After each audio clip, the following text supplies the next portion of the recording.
भारत में 2024 के चुनाव आने वाले हैं और भारत में, पाकिस्तान में या बांग्लादेश में अगर चुनाव हो रहे हों तो इन तीनों देशों में बराबर चर्चा होती है। और पाकिस्तान में चूंकि उन्मा का देश है और हिंदुओं की संख्या, यानी कि जो हिंदुत्व वाले हैं उनकी संख्या भारत में ज़्यादा है, तो पाकिस्तान में अगर चर्चा होगी तो पूरी उन्मा के लोगों के द्वारा होगी और उनकी राय रखी जाएगी। तो उनको सुनना ज़्यादा अच्छा होता है, क्योंकि निंदक नियरे राखिए आंगन कुटीर छवाए।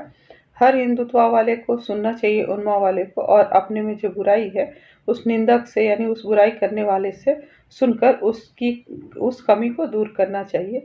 वैसे मोदी जी तो इन लोगों को 2014 से भी पहले सुन रहे हैं, लेकिन 2014, 2019 और अब 2024 आने वाला है, तो मोदी जी को फिर से सुन लेना चाहिए कि उनमें क्या क्या बुराई है और उनमें सुधार करना चाहिए। और चूँकि पाकिस्तान उन्मा का सरताज है, क्योंकि उन्मा के नाम पे इसने ही एक ऐसा देश बनाया है जिसके लोग, उन्मा वाले लोग वहाँ जमा हुए और उन्होंने एक देश बना लिया। अब ये जो नॉन मुस्लिम देश है और उनका कानून जो है, वहाँ के जो कानून है उस पे ये खुल के बात करते हैं। एक बार आप विचार करके देखिए। तो आपकी प्राथमिकता होनी चाहिए कि आप अपने आप को रोल मॉडल बनाएं और दूसरे लोग देख करके आप जैसा बनने की कोशिश करें। लेकिन ये ऐसा नहीं है, ये लोग हमेशा नॉन बॉम्बे में, मुंबई में फ्लैट रेंट करना मुश्किल हो गया है अच्छे मतलब साहिब हैसियत मुसलमानों को। आपके ख्याल में नेशनलिज्म ही बढ़ेगा शरीर रहमान साहिबा, जो आप कह रही हैं पोस्ट पुलवामा या पोस्ट इलेक्शन जो एक उम्मीद रखी जा रही थी, आप नहीं समझ रही कि वहां कोई नताइज निकलेंगे? मुझे नहीं नजर आता जी फिलहाल। ठीक, बहुत बहुत शुक्रिया शरीर रहमान साहिबा ने हमें ज्वाइन किया। डॉक्टर साहब, बात वहीं आ जाती है कि फिर जो एक उम्मीद, और वज़ीर आज़म इमरान खान साहब ने एक उम्मीद का इजहार किया था, वो क्या उनको इंट्यूशन थी कि नरेंद्र मोदी बदल जाएंगे, जो कि नेशनल। शरीर रहमान साहब ने बड़े ज़बरदस्त पॉइंट्स रेज किए हैं कि अब जैसे उन्होंने कहा कि मुझे टीवी पे किसी ने उनके कहा तो 5 लोग मिलकर चीख रहे हैं और ये हो रहा है वहाँ पे मीडिया में। थोड़ा सा मैं इसमें बात ऐड करूँ, या थोड़ा सा मैं दोबारा शरीर रहमान साहब से ज़ाहिर बात होगी ट्रांसमिशन के दौरान। नेशनलिज्म पे नहीं हो रही ये इलेक्शन, नेशनलिज्म पे नहीं हो रहा। नेशनलिस्ट तो वो राहुल गांधी भी चीख रहे हैं कि मैं नेशनलिस्ट हूँ। कौम परस्ती पे नहीं हो रहा, ये हो रहा है एक्सट्रीमिज्म पे, ये हो रहा है हिंदुइज्म पे नहीं हो रहा है। वो भी कह रहे हैं कि मैं भी भारतीय हूँ। नेशनलिज्म तो सब है, आप समझे। वहां जो हो रहा है वो हिंदुइज्म पे भी नहीं हो रहा, वो हिंदुत्व पे हो रहा है। प्रॉब्लम ये है, देखिए ना, पाकिस्तान में कौम परस्ती पे तो सब खड़े होते हैं। हिलरी क्लिंटन कहती है मैं भी कौम परस्त हूँ, मैं भी अमेरिकन हूँ। कुछ लोगों की होती है, कुछ लोगों की नहीं होती है। मैं वही कह रहा हूँ कुछ लोगों को टैग ही और तरह कर दिया देखे ना, वो जो राहुल गांधी हैं वो चीख रहे हैं कि मैं भी तो नेशनलिस्ट हूँ। वो कह रहे हैं तू नेशनलिस्ट नहीं, तू लिंक नहीं कर पा रहा ना अपने आप को ऑडियंस के साथ, वोटर के साथ। इसका मतलब ये है कि जो नारा लग रहा है वो नेशनलिज्म से ज्यादा वो मंत्रा चल रहा है जो मोदी का मंत्रा है, और वो मंत्रा जो है वो नेशनलिज्म का नहीं है, वो एक्सट्रीमिज्म का मंत्रा है ना। एक्सट्रीमिज्म है ना। मतलब आप देखिए ना, क्या आपका क्या ख्याल है कि जो राहुल गांधी है वो क्या हिंदू कौम परस्त नहीं है? लेकिन बात वहीं आ जाती है, जो मंत्रा है ना, वो मंत्रा जो है ना वो चल रहा है, बेच जैसे रहा है। एग्जैक्टली। लेकिन जो मोदी के साथ लोग जुड़ भी रहे हैं वो कट्टर हिंदू सोच के साथ, हालांकि मुसलमान ही क्यों ना हो। एमजे अकबर हमारे बड़े अच्छे दोस्त एशियन एज वाले, वो उनके एडवाइजर, सर्वाइवल की जंग है। और आप कल देखिएगा, कल या परसों बहुत से लोग जो इधर कांग्रेस के साथ गए थे वो अचानक रुख करेंगे अपनी जान बचाने के लिए, क्योंकि उसकी वजह ये है कि वो फर्ज करें राहुल गांधी जीत जाते, आज इतना दंगा फसाद होता वहां पे। कल आप ये जो सीट है आपने कहा ना 545 में से 5, इसमें से एक सीट के ऊपर जो है वो मुझे भी याद है क्या हंगामा हुआ कि वहां से कोई बहुत सारे पाउंड छापा मारा है, वो पैसे निकले हैं बहुत सारे। वो बीजेपी ने कहा कि यहाँ पे इलेक्शन जो है कैंसिल किया जाए, वो उस वजह से कैंसिल हो गया। बात यह है, मुझे जिस बात का थोड़ा सा दुख भी है ना कि आपके पड़ोस में एक ऐसी सोच डेवलप हो रही है अनफॉर्चुनेटली, जो आपसे बात करने को ही तैयार नहीं है। ना आपके उनके आर्टिस्ट भी यहाँ आ पाएंगे, ना आपके लोग जा पाएंगे, ना आपके दानिश्वर जा पाएंगे, ना वीजे इशू होंगे। क्योंकि देखिए ये जो इतना बड़ा अच्छा राहुल गांधी के साथ क्या हुआ, बंद करके दिमाग तैयार किए जा रहे हैं। राहुल गांधी बीच में फंस गए हैं। यानी वो ये कहते हैं, देखिए ना पुलवामा अटैक हुआ मिसाल के तौर पे, अब राहुल गांधी इस पे क्या करें कि अटैक सही हुआ है गलत हुआ है। वो हिंदू वोट भी गए उनके हाथ से, मुसलमान वोट भी नहीं पड़ रहे उन्हें। यानी कमाल देखिए, उन्हें ना मुसलमान वोटर उनके साथ गया, मुसलमान वोट भी नहीं पड़ रहा कि 1 मिनट ठहर जाओ, तुम कहाँ गायब थे, तुम ये थे सर्वाइव, और वो इतने बड़े अलायंस को कोई अलायंस बन नहीं पाया। देखिए ना, यूपी का इलेक्शन बड़ा इंपॉर्टेंट है, उधर वेस्ट बंगाल बहुत इंपॉर्टेंट है। वेस्ट बंगाल के अंदर जो है वो इलेक्शन ही इस बात पे लड़ा जा रहा है कि बांग्लादेश से जो आ रहे हैं लोग, वो बीजेपी कह रही है ये जिनको जो सपोर्ट कर रही हैं, तो वो वहाँ पर वो कह रहे हैं कि ये जो है ये पाकिस्तान की जो है वो एजेंट हैं और बांग्लादेश की एजेंट हैं। जहाँ जहाँ पर बीजेपी ने, और सबसे ज़्यादा तो यूपी, इंपॉर्टेंट तरीन यूपी, वहाँ ज़्यादा सीटें, तो अनफॉर्चुनेटली समाज पार्टी की को अलायंस नहीं बना पाए राहुल गांधी देर से आए। आप समझ रहे हैं कि राहुल गांधी और कांग्रेस को बिल्कुल स्पेस नहीं मिली, क्योंकि कांग्रेस तो ये समझ रही है अगर हमें स्पेस अभी इलेक्शन की सीट्स की सूरत में मिल जाती है, वो कहते हैं कि अगर हमें वजीर आजम छोड़ना भी पड़े, हमें कोई अलायंस बना के भी कुछ करना पड़े, ये उनका थॉट है एक कि हम फिर मोदी को वजीर आजम ना बनने दें। बट आप ये समझ रहे हैं इनके हाथ में कुछ भी नहीं है। उनके देखिए, मोदी जो आपको गैप मिल रहा है स्पेस, एक तो इत्तेहादी हुकूमतें वैसे ही कमजोर हो जाती, गिर जाती हैं। वो एक को मोदी ने खरीदा, वो हुकूमत गिर गई। ऐसे होता रहा ना, मोरारजी देसाई गिरे, फलां गिरे, वो मोरारजी देसाई को इंदिरा गांधी ने गिरा दिया था, जो कि कांग्रेस के में थे, बागी बन के आ गए थे ना, जब इंदिरा गांधी को एक्सेप्ट नहीं कर रहे थे। आपको पता है ना, नेहरू की डेथ के बाद एक पूरा कांग्रेस का ग्रुप इंदिरा गांधी को एक्सेप्ट नहीं कर रहा था, तो इंदिरा गांधी ने अलग कांग्रेस बना ली थी। बहुत अरसों फिर इसकी रेलेवेंस देखें। हाँ, नहीं, अच्छा, हाँ, वो आप देखें ना, उन्होंने अलग कांग्रेस बना ली थी। मोरारजी देसाई ने एक्सेप्ट नहीं किया, तो वो कांग्रेस में ही थे। उन्होंने कहा ये कौन है, खानदान इनकी बच्ची को नहीं हम मानते। इंदिरा गांधी ने अलग कांग्रेस बना ली। कई साल बाद वही मोरारजी देसाई जब जीत गए 79 में, तो इंदिरा गांधी ने उनकी हुकूमत गिरा दी चरण सिंह के साथ मिलकर और फिर वो दोबारा इलेक्ट। बात यह है कि इसमें आप देखिए ना, सीटों का डिफरेंस देखिएगा रिजल्ट में क्या आता है। सीटों के डिफरेंस का मतलब ये हुआ कि राहुल गांधी के साथ इस वक्त कौन सी पार्टी जाएगी। जब आपने इलेक्शन से पहले उनसे बात नहीं की, तो अब आप राहुल गांधी उनके पास जाएंगे कि मेरी 50 सीटें, तुम 20 सीटें ले लो, तुम 40 सीटें ले लो, और वो वहां से मेजॉरिटी के साथ एक नैरेटिव बिल्ड होता है। तो एग्जिट पोल्स कह रहे हैं 285 से 315 के दरमियान फॉल करेंगे, 272 जाएंगे। लेकिन हम तो पहले ही मुबारकबाद एज अ नेशन दे रहे हैं। अभी थोड़ी देर पहले वो वजीर आजम साहब तो पहले ख्वाहिश का इजहार कर चुके हैं, जाना चाहिए इमरान खान साहब को। एक शाहीन मिसाइल भी तो टेस्ट किया ना, तो हमने फजाई हुदूद बोली, तो बहुत बड़ा पाकिस्तान इंतजार कर रहा था, जो कहा भी जा रहा था कि इनके इंतखाबात एक टफ टाइम है, जिसके लिए हर तरह से हम जश्न मना रहे हैं। उनके लिए हमने खोल दी हैं, क्या कहते हैं, हमने फजाई हदूद खोल दी हैं, हमने मिसाइल टेस्ट किया है। अब यहाँ तो शुरू हो गई है ना जश्न। बात ये सारी बात नहीं, वहाँ तो रात को कल अटैक करके उन्होंने, उनके यहाँ भी वो कोई इलेक्ट्रॉनिक मशीन्स और ये लगी, उन्होंने कहा इसमें गड़बड़ है, वो उठा के ले गए सारा।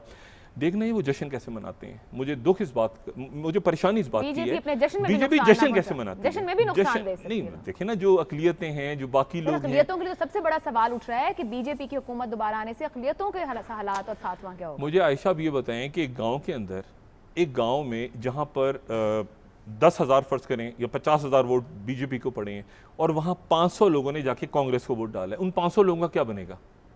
देखिए ना, बात ये कि अगर दुनिया की सबसे बड़ी जमहूरियत यानी देखिए ना, मैं इसीलिए मैं आपसे कह रहा हूँ कि एक तो वहां पर ऑपोजिशन खत्म होती नजर आ रही है। यानी अब अगर क्रिटिकल है डॉक्टर साहब, भारत के अपने लिए 2 पार्टियां थी वहां, एज भारत पूरा आज जो कहलाता है उसकी एग्जिस्टेंस के लिए 2 पार्टियां थी ना, स्ट्रॉन्ग पार्टियां, कांग्रेस और बीजेपी। पहले तो कांग्रेस ही थी ना भाई, नेहरू तक तो कांग्रेस ही रही, इंदिरा गांधी तक भी कांग्रेस ही रही। ये बीजेपी को बनाने का सेहरा जो है इंदिरा गांधी की इमरजेंसी पे जाता है। उससे पहले तो कौन सी दूसरी पार्टी थी, मुझे बताए ना। लेकिन मसला ये है कि जो हमारे यहाँ मुस्लिम लीग की सूरत हाल हो गई वो कांग्रेस की हो गई है। मसला ये है कि तीसरी पार्टी जो है, तीसरी पार्टी भी क्या, वो दूसरी पार्टी बनी थी ना, दूसरी पार्टी, और वो ही एक पार्टी बन गई। जैसे पहले एक कांग्रेस थी। आपको कभी नेहरू के सामने कोई नजर नहीं आया होगा, नेहरू के सामने कोई था, कोई भी नहीं था सर। तो नरेंद्र मोदी का मुकाबला, मोदी के सामने अब कोई नहीं है फिलहाल। आज के इलेक्शन, तभी तो मैं कह रहा हूँ ये सदारती निजाम की तरफ जा रहा है मामला। अच्छा, मुझे ये कहिए कि अगर वज़ीर आज़म इमरान खान को दावतनामा आ जाए तकरीब हल्फ बर्दारी का, तो जाना चाहिए नरेंद्र मोदी के उसमें? ये तनकीद करते रहे माजी में ये लोग जब नवाज शरीफ गए। मोदी क्या करना है? नहीं, मोदी साहब के जो मेरे ख्याल से हल्फ बर्दारी की तकरीब थी, उसके ऊपर इतराज नहीं हुआ था बहुत ज्यादा। मुलाकातों पर इतराज था, जो इधर आ गए थे, और वो वहाँ भी कुछ मुलाकातें, वहाँ पर भी कुछ अलग से क्यों हुई, आपने वो जो है वो उनके साथ मुलाकात। सवाल आप मेरा फिर इधर घुमा गए। इमरान खान साहब को जाना चाहिए, तैयारी करनी चाहिए जाने की। भारत से अभी तक कोई भी पॉजिटिव नहीं, कुछ मिठाई वगैरह तो लाई है? नहीं, मेरा ख्याल है जाना चाहिए, मेरा ख्याल बिल्कुल जाना चाहिए, लेकिन मेरा ख्याल है वो बुलाएंगे नहीं। वो क्यों बुलाएंगे? वो तो पुलवामा अटैक और ये वो सारा, वो तो एक जंगी माहौल बना के बैठे हुए थे। लेकिन नरेंद्र मोदी ऐसे फैसले करते रहे ना, जैसे वजीर आज़म नवाज शरीफ को पहले बुलाया, यहाँ खुद पहुंच गए। आप नहीं समझते कि इस तरह कोई फैसला वो फिर आने वाले दौर में वजीर आज़म इमरान खान की तरफ हाथ बढ़ा सकते हैं? देखना ये है कि उनकी क्या वो उस तरह की तकरीब होती है दोबारा, क्योंकि पहले तो नरेंद्र मोदी जब आए थे तो एक डिफरेंट, यानी कि लोग देख रहे कि एक middle class, lower middle class से बंदा है, चाय वाला है, वो आ गया सारा, उसको उनकी पॉलिसीज क्लियर नहीं थी। और उन्होंने कहा था कि मैं गंगा को साफ करूंगा, स्मार्ट सिटीज बनाऊंगा, मईशत को ठीक करूंगा, सब कुछ करूंगा। अब ये देखना है कि वो क्या वो उस तरह की तकरीब होती है और उसमें कौन कौन से लोग जाते हैं, उसमें कौन कौन, पहले तो बहुत सारी शख्सियात गई थी ना, अब इन 5 सालों के बाद कौन सी शख्सियात जाती हैं, तो और क्या वो उस तरह की तकरीब करते हैं या नहीं करते, और उसमें किन किन लोगों को बुलाते हैं। अगर वो बहुत से लोगों को बुलाते हैं और पाकिस्तान को नहीं बुलाते तो अजीब मैसेज आएगा कि 1 मिनट आपने क्यों नहीं बुलाया पाकिस्तान को। लेकिन यह है कि मेरा ख्याल से इमरान खान साहब ने भी अपनी तकरीब हलबरदारी में मोदी साहब को नहीं बुलाया था, लेकिन वो बड़े अच्छे पैगाम भेजते रहे। हर उसके बाद पुलवामा के बाद बहुत पॉजिटिव दिया, लेकिन अपने हल्फ के बाद भी साथ लेकिन वो कोई बात बनी नहीं ना। आप देखें ना, रीजन के अंदर जो सूरत हाल है, अफगानिस्तान के अंदर एक फटा पड़ा हुआ है, वहाँ तय नहीं हो रहा कि इलेक्शंस क्या होंगे। मोदी साहब के लिए कितना बड़ा इम्तिहान होगा, एक तरफ ईरान और अमेरिका की टसल शुरू है, उधर अमेरिका और चीन के अपने इंटरेस्ट और फिर भारत के इंटरेस्ट उन दोनों की तरफ। देखिए नहीं, वो तो एक स्टेबल हुकूमत, एक स्टेबल सिस्टम आगे चलेगा। देखिए ना, उनके यहाँ सियासी इंतशार तो नहीं है जो हमारे यहाँ है इस वक्त। उनके यहाँ तो एक टोटल, मैंने कहा ना, 1 पार्टी रूल आ गया। आप इस बात को आयशा, आप हिंदू हुकूमत आ गई, नहीं, आप मेरी 2 बातों को बस इंपॉर्टेंस दें। एक तो ये कि जमहूरी सदारती निजाम आ गया, जमहूरी सदारती आमराना निजाम। सदारती मैं समझ, सदर कौन होगा वहाँ पे? नरेंद्र मोदी सदर है ना।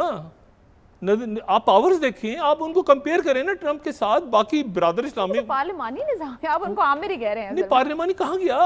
पार्लिमानी खत्म हो गया। उनके देखिए, पार्लिमानी निजाम हमारे यहाँ है इररेलेवेंट, उनकी पार्लियामेंट इररेलेवेंट, उनकी लोकसभा इररेलेवेंट है टोटल। इतनी सीटों के साथ उनको हमारे यहाँ पार्लिमानी निजाम है, असेंबली की इंपॉर्टेंस हमारे यहाँ भी नहीं है पार्लिमानी निजाम। हमारे यहाँ पार्लिमानी निजाम इररेलेवेंट है और इंडिया में भी इररेलेवेंट हो गया है।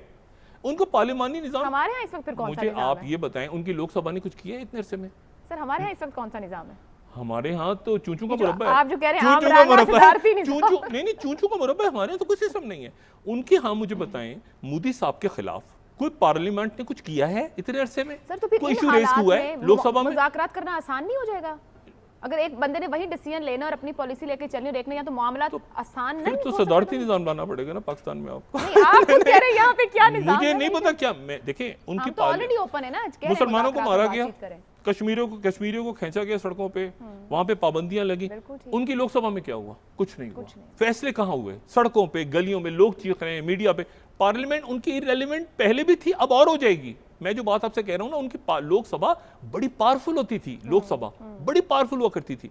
आपने कुछ देखा लोकसभा में कुछ करते हुए? कुछ नहीं हुआ लोकसभा में। मजालिम हो रहे हैं कश्मीर में, इधर उधर बैन लग रहे हैं। लोकसभा इररेलेवेंट, अब मजीद हो जाएगी लोकसभा इररेलेवेंट।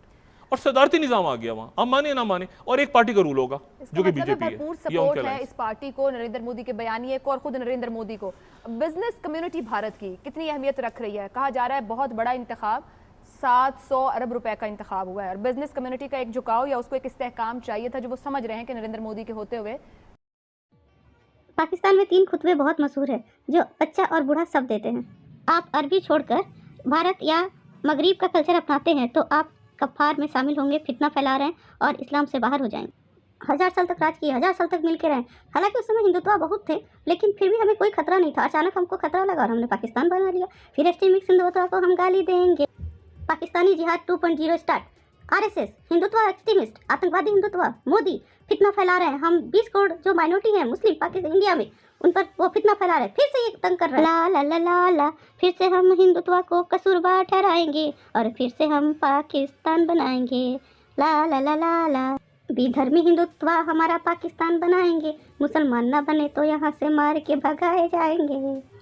फिर जिहाद पाकिस्तान 3.0 स्टार्ट। ला ला ला, हमारा एक अभी भी सेक्युलर आइन है और सेक्युलर बात है। देखिए, ये इंतहा पसंदी पर ज़्यादातर एक्सट्रीमिज्म पर इनका मैंडेट है। अफसोस से मैं उन्मा का नज़रिया हमेशा जो नेहरू डायनेस्टी वाले लोग हैं, इन्होंने खुद कहा डायनेस्टी उस पर पॉजिटिव रहता है, क्योंकि उन्मा में ही नेहरू की बेटी ब्याही गई थी।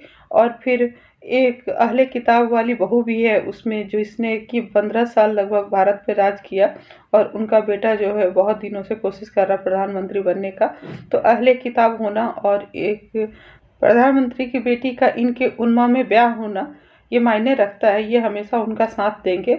ऐसे भी इंदिरा गांधी गई थी बाबर के मजार पर सर झुकाने के लिए, तो उन्होंने भी उन्मा से पूरी दोस्ती रखी है। लेकिन हम भारतवासियों के लिए हो, उन्मा के लिए हो या किसी और के लिए काम करें, वो सबसे पहले हमारे देश की प्रधानमंत्री थी। इस बात को हमें ध्यान देना चाहिए। और जहाँ तक इनकी बातें, ये सारे खुतबे हम लोगों ने आरएसएस पर, मोदी पर सुना हुआ है, और इन्हें दोहरा लेना चाहिए। अपनी गलतियों में सुधार करना चाहिए हमें, ताकि ऐसे खुतबा इन्हें देने का मौका कम मिले।